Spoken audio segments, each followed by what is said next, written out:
ایران، امریکہ اور پاکستان کا خاموش کردار۔ کیا واقعی دنیا ایک اور بڑی جنگ کے قریب کھڑی ہے؟ ایک طرف ایران اور دوسری طرف امریکہ، اور ان دونوں کے درمیان ایک ایسا ملک جو خاموشی سے آگ بجھانے کی کوشش کر رہا ہے۔ جی ہاں، پاکستان۔ ایران اور امریکہ کے تعلقات کوئی آج کے نہیں، یہ کہانی دہائیوں پرانی ہے۔ پابندیاں، دھمکیاں اور طاقت کا کھیل۔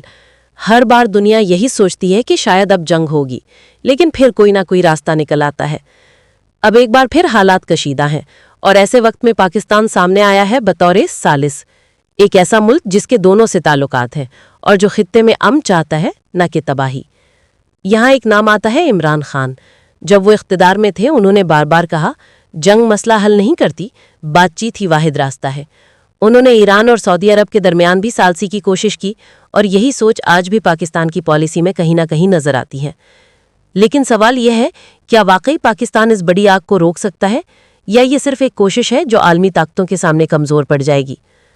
اگر جنگ ہوئی تو صرف ایران اور امریکہ نہیں جلیں گے، بلکہ پورا خطہ اور شاید پوری دنیا اس کے اثرات میں آ جائے گی۔ اور اگر امن ہو گیا تو شاید تاریخ پاکستان کو ایک خاموش ہیرو کے طور پر یاد رکھے۔ فیصلہ ابھی نہیں ہوا، کہانی ابھی جاری ہے، اور دنیا کی نظریں اس وقت اسی خطے پر جمی ہوئی ہیں۔ یہ تھا مکمل ٹاپک۔ کیا آپ اس کے بارے میں کچھ اور جاننا چاہتے ہیں؟